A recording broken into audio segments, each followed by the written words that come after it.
राधे राधे। मैं हूं बबीता और आप देख रहे हैं सच्चे सनातनी ऑफिशियल चैनल। तो आज इस वीडियो में हम चर्चा करेंगे प्रेमानंद जी महाराज के बारे में। तो हमारे यहाँ आदरणीयों का नाम नहीं लिया जाता, पर आप सब जो नहीं जानते हैं उनको जानने के लिए लेना पड़ता है। तो वो हैं वृंदावन के केली कुंज वाले महाराज जी, जो पीले पीले वस्त्रों में रहते हैं। प्रेमानंद जी महाराज जो सिर्फ राधा राधा राधा राधा रटते रटते अपना पूरा जीवन निकाल रहे हैं। एक ऐसा मुद्दा जिसके लिए हमें वीडियो बनाना पड़ा। हम आप सबको ये बात बताने जा रहे हैं। जो प्रेमानंद जी महाराज हैं, वृंदावन के केलीकुंज के रहने वाले, उनके खिलाफ वहाँ पे बाबा के लिए कुछ लोग प्रदर्शन कर रहे हैं श्री धाम वृंदावन में। तो आश्रम का जो मेन चैनल है, जो प्रेमानंद जी महाराज का प्रवचन अपलोड किया जाता है, उसके द्वारा उनके जितने शिष्यों हैं, उनके शिष्यों के द्वारा ये पर्चा निकाला गया है कि बाबा के जो दर्शन होते थे रात को 12 बजे, तो उनके शिष्यों के द्वारा ये पर्ची निकाला गया है कि जिनको दर्शन होते थे रात के 2 बजे, जो भक्त रात भर लाइन में खड़े रहते थे सिर्फ बाबा के एक झलक पाने के लिए, सिर्फ प्रेमानंद जी महाराज का दर्शन करने के लिए, उन्हें अब दर्शन नहीं होंगे। कारण बाबा के अस्वस्थ होने का बताया जा रहा है, जबकि हमारा आप सभी जान रहे हैं, सबको ये न्यूज पता चल गया है कि वहाँ पे उनके खिलाफ प्रदर्शन किए जा रहे हैं। क्योंकि वो जब निकलते थे तो लाखों भक्तों का दर्शन देते थे और भक्त बहुत ही खुशी और प्रसन्न से भजन करते थे, कीर्तन करते थे, नाम उच्चारण करते थे, नृत्य करते थे, रंगोलियां बनाते थे बाबा को खुश करने के लिए, बाबा का एक झलक दिखलाने के लिए और देखने के लिए। तो कुछ लोगों को नहीं भा रहा है, कुछ लोगों को अच्छा नहीं लग रहा है, तो उनके विरोध में सब सड़क पे उतर करके प्रदर्शन कर रहे हैं, जो कि महाराज जी नहीं चाहते हैं। जैसे कि आप सब देख रहे होंगे, मेरे पास भी वो वीडियो आया तो हम उसको देखे, जिसमें एक लेडी है, वो बोल रही है कि यहाँ तो वृंदावन में जैसे पटाखा छूटता है ऐसे लगता है कि दिवाली मन रही है। तो हम क्या ही कहें, वो ब्रजवासी हैं कि नहीं है मुझे नहीं मालूम, वो श्री धाम है, वृंदावन धाम है, श्री वृंदावन धाम है। वहाँ तो रोज दिवाली और रोज होली और रोज पटाखे ही पटाखे होते हैं। अरे जहाँ होली और दिवाली की क्या औकात, कि ब्रज का भाग्य का वर्णन कौन कर सकता है, उस पटाखे का वर्णन कौन कर सकता है जो श्री धाम वृंदावन में जाकर के फूटता है। आप कितने भाग्यशाली हैं कि आपको श्री धाम वृंदावन में रहने का, वास करने का अवसर मिला है। श्री जी का बहुत ही कृपा था, तब जाकर के न जाने कौन से जन्म का पुण्य कर्म था जो आप श्री धाम वृंदावन में वास कर रहे थे, लेकिन आपको वो वास अब शायद पूर्ण हो चुका है। इसके लिए वृंदावन के सबसे महान संत, अभी के सबसे महान जो भगवान कृष्ण के ही अवतार हैं, उनका विरोध करने के लिए आप सड़क पे उतर आई हैं। अब हम क्या ही कहें आपके बारे में। भगवान आपको क्षमा कर सकते हैं तो करें, लेकिन हमें नहीं लगता है कि आपको कोई क्षमा कर सकता है, क्योंकि भगवान का जो अपराध करता है उसको भगवान क्षमा कर देते हैं, लेकिन जो भगवान के भक्तों का अपराध करता है उसको भगवान कभी क्षमा नहीं करते हैं। भगवान कहते हैं, हम भक्त पराधीना, हम भक्तन के दास, भगत मेरे मुकुट मणि। तो भक्त को भगवान मुकुट, सर के मुकुट नहीं कहते, सर के ऊपर जो मुकुट पहनते हैं उस मुकुट का जो शोभा प्रदान करता है ना, मणि, वो कहते हैं भगवान की भक्त तो मेरा उस मुकुट का मणि के समान है।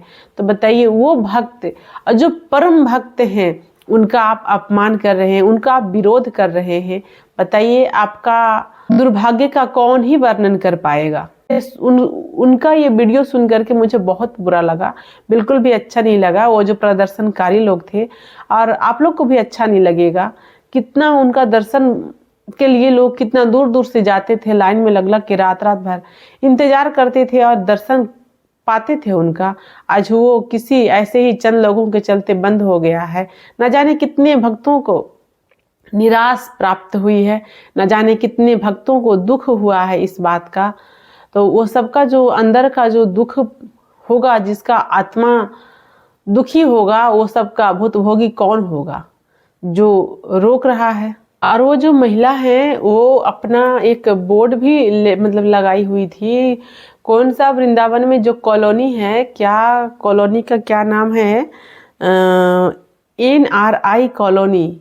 NRI कॉलोनी कहाँ है नहीं पता, ये तो बाबा के चलते जब विवाद में आएगा तो उस कॉलोनी के नाम लोग जानेंगे, और जानेंगे भी तो उसका दुर्भाग्य तो देखिए कि सब लोग उस कॉलोनी के उस NRI के नाम से नफरत करेंगे। सारे वृंदावन के भक्त लोग, जितने भी बाहर के भक्त लोग हैं, उस कॉलोनी के नाम से नफरत करेंगे।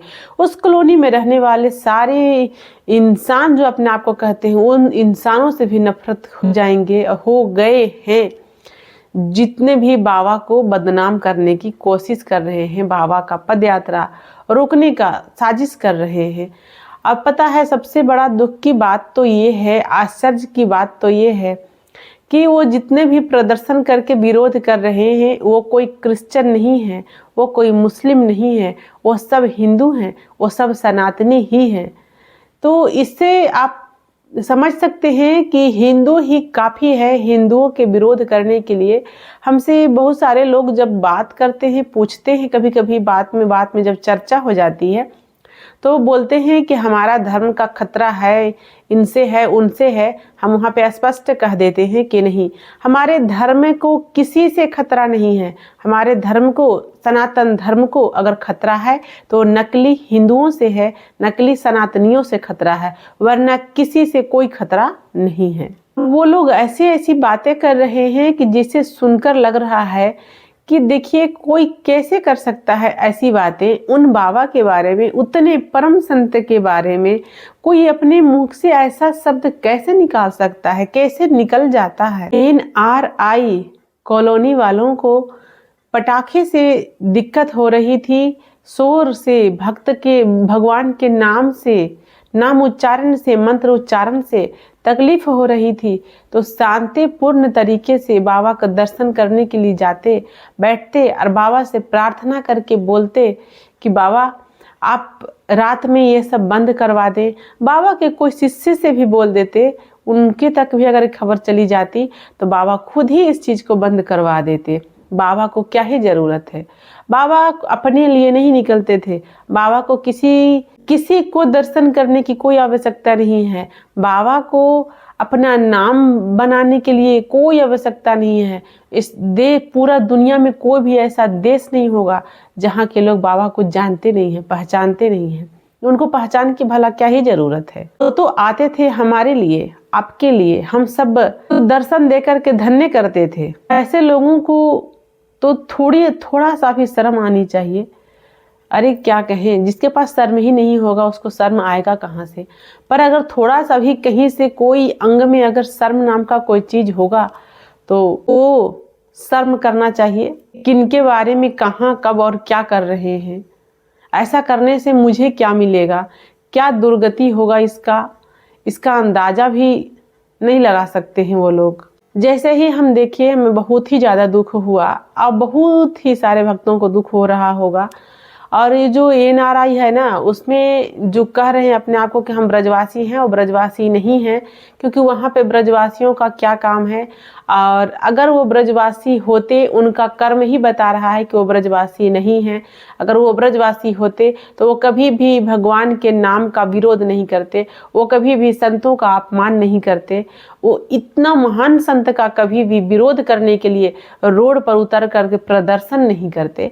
तो उनका ये कर्म बता रहा है कि वो ब्रजवासी नहीं है। सब बाहरी लोगों के द्वारा किए गए साजिश का शिकार हैं, और वो सब साजिश करने के लिए ही गए हैं और साजिश कर रहे हैं। ब्रजवासी तो बाबा से इतना प्रसन्न रहते हैं कि ब्रजवासी खुद कहते हैं, जाते हैं, दर्शन करते हैं और कहते हैं कि बाबा आपने तो हमारा ब्रज में आकर के इस ब्रज का और भी ज़्यादा मान बढ़ा दिया। ब्रजवासी सब अपने प्रेमानंद जी महाराज को अपने सर का ताज मानते हैं।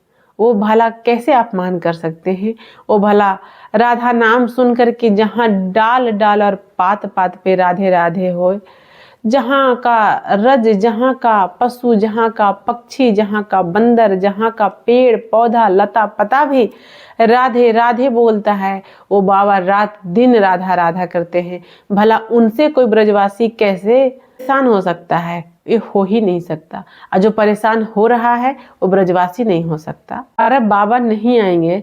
अब तो हम ये सोच रहे हैं कि इतने लाखों लोग जो दर्शन करने के लिए आते थे वो अब कहाँ जाएंगे, कैसे दर्शन कर पाएंगे वो सब बेचारे। इतने दूर दूर से लोग आते हैं और रात भर वहाँ इंतजार करते हैं। रात के 8 बजे से ही लाइन में लग करके लोग खड़े रहते हैं। लाइन लगना वहाँ स्टार्ट हो जाता है बाबा के दर्शन के लिए, और रात भर खड़े रहते हैं सिर्फ बाबा की एक झलक पाने के लिए। अब वो लोग कहाँ जाएंगे, कैसे दर्शन कर पाएंगे? क्या बीतेगा उन लोगों के दिल पे जब वो लोग ये बात को सुनेंगे, या क्या बीता होगा जब वो लोग इस बात को सुने होंगे या वीडियो देखे होंगे? क्योंकि केली कुंज में इतने लोग नहीं आ सकते हैं उस आश्रम के अंदर जितने लोग बाबा के दर्शन के लिए खड़े रहते हैं, क्योंकि केली कुंज का जगह छोटी है। हम कह रहे हैं कि दिन में आने लग जाए अगर बाबा, तो पूरा ट्रैफिक जाम हो जाए, पूरा वृंदावन जाम हो जाए, फिर कितना ही ज्यादा दिक्कत परेशानी हो सकता है। जो वृंदावन जाते हैं, जो गए हैं, जो रहते हैं, उनको सब पता होगा कि वहाँ पे कितने मंदिर हैं, कितने मंदिर में दर्शन करने के लिए श्रद्धालु जाते हैं। ऐसे भी वहाँ पे 6-7 बजे के बाद बैरियर लग जाता है। तो दिन में अगर बाबा निकलेंगे तो पूरा ब्रज और जितने भी बाहर से लोग गए हुए होंगे सो भगवान का दर्शन करना बंद कर देंगे, वो मंदिर जाना बंद कर देंगे। अब बाबा के दर्शन के लिए हर गली हर रोड जाम हो जाएगा। इसके कारण बाबा कभी भी दिन में नहीं निकल सकते हैं। और ये तो भक्तों का श्रद्धा थी ना कि भक्त जाकर के भगवान के लिए रंगोली बनाते थे। कोई भगवान शिव के रूप में सजकर खड़े होते थे, कोई राधा के रूप में सजकर खड़ी होती थी, कोई भगवान कृष्ण के रूप में सजकर खड़ी होती थी। भगवान का स्वरूप में जाकर के उनको दर्शन देती थी, दर्शन देते थे भगवान। उनको प्रसन्न करने का कोई न कोई मार्ग, कोई न कोई रास्ता भक्त निकाल ही लेता था। और भक्त अपने मन का भाव से उनको प्रसन्न करता था, खुश करता था। इसमें किसी का क्या बुरा हो रहा था? ये जो हमको कलयुग में इतना महान संत का दर्शन करने को मिल जाता था वो अब नहीं मिलेगा। यही तो कलयुग का बढ़ता हुआ प्रभाव का विस्तार स्वरूप है। परंतु ये सब सुनने के बाद बाबा ने ये भी कहे हैं कि ये सब होने के बावजूद भी उन लोगों के खिलाफ कोई कुछ ना कहे, ना कोई कुछ बोले, नहीं कहीं कोई उन लोगों के खिलाफ शिकायत दर्ज करे। इसी कारण कोई भी उन लोगों के खिलाफ कुछ नहीं कर रहा है और हम लोग भी कुछ नहीं कर सकते हैं, क्योंकि बाबा का आदेश ही यही है। परंतु अंदर से बहुत सुन करके तकलीफ हुआ तो वीडियो बना करके डाले। और ये वीडियो बनाने पे भी विवश हो गए, क्योंकि इतना योग, इतना शुभ है अवसर को दिया हमने कुछ चंद लोगों के वजह से। का बहुत ही दुख है, आप सबको भी होगा, पर क्या ही कर सकते हैं। समय है, भगवान चाहे तो जल्द ही फिर से स्टार्ट हो जाएगा। वो तो श्री जी का कृपा, उनकी मर्जी। जय श्री श्याम, राधे राधे। जय वृंदावन धाम, जय केली कुंज वाले महाराज जी, जय प्रेमानंद जी भगवान।